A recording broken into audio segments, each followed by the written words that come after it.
দর্শক আসসালামু আলাইকুম। দর্শক আমি এই মুহূর্তে আছি মির্জাগঞ্জ থানা রামপুর এলাকায়। তো রামপুর এলাকায় যে পায়রা নদী, সেই পায়রা নদীর তীরে আমি এই মুহূর্তে অবস্থান করছি। আমি এই পায়রা নদীর বিষয়ে যদি আপনাদেরকে কিছু কথা বলি, সেটা হচ্ছে আপনারা যদি দেখেন একটু যে পায়রা নদীটা, এই পায়রা নদীর এলাকা যে রামপুর পাশে, সেই রামপুর এলাকা অনেকটা ভেঙে গেছে এবং এই ভাঙার কারণে কিন্তু রামপুরের যে মানুষ এবং তারা কিন্তু প্রতি বছর প্রতিনিয়ত তারা কষ্টের ভিতরে থাকে। অনেকের ঘর বাড়ি কিন্তু ভেঙে গেছে। আপনারা যদি একটু লক্ষ্য করেন, এই যে নদীর মাঝখান পর্যন্ত তাদের বাড়িঘর ছিল, কিন্তু তাদের সেই বাড়িঘরগুলো কিন্তু এখন আর নেই। সেগুলো কিন্তু নদীতে ভেঙে নিয়ে গেছে এবং তাদের যে অনেক সম্পদ, জমি, গাছালি যেটাই বলেন না কেন, সেগুলো কিন্তু আসলে এই নদীতে সব কিছু নিয়ে গেছে। অনেকের এই হাড়িঘর ছেড়ে তারপর কিন্তু তাদের এই এলাকা ছাড়তে হয়েছে। অনেকের অর্থ সম্পদ, তাদের যে জমি জামা গাছপালা যাই বলেন, এইগুলো কিন্তু তাদের এই নদীতে দিয়ে তারপর কিন্তু এই এলাকা থেকে তাদের চলে যেতে হয়েছে।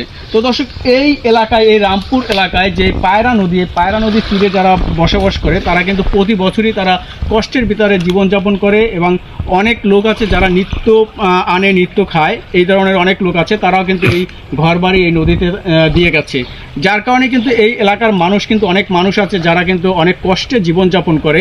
এবং এই নদী ভাঙন নিয়ে বিগত যে সরকার ছিল, আওয়ামী লীগ থেকে শুরু করে যারাই আসুক না কেন, তারা কিন্তু এই নদী ভাঙন নিয়ে এই রামপুর অঞ্চলে তেমন কোনো পদক্ষেপ নেয়নি যে তাদের বিপদ থেকে তাদেরকে একটু সাহায্য করবে বা বিপদ থেকে উদ্ধার করবে।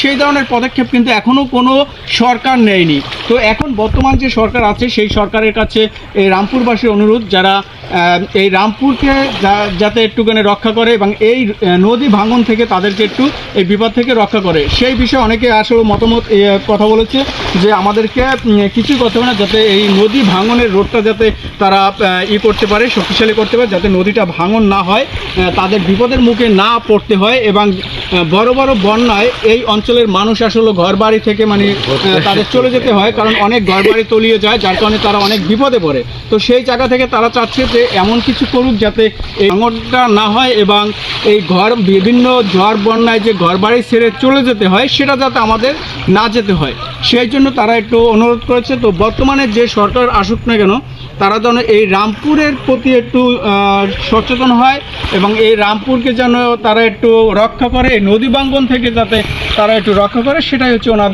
ওনাদের কাছে চাওয়া, সরকারের কাছে চাওয়া এই এলাকাবাসী। দর্শক, এই ছিল আজকে আমার ভিডিওটি ভালো লাগলে অবশ্যই লাইক কমেন্ট শেয়ার করে আমার সাথে থাকবেন। ধন্যবাদ সবাইকে।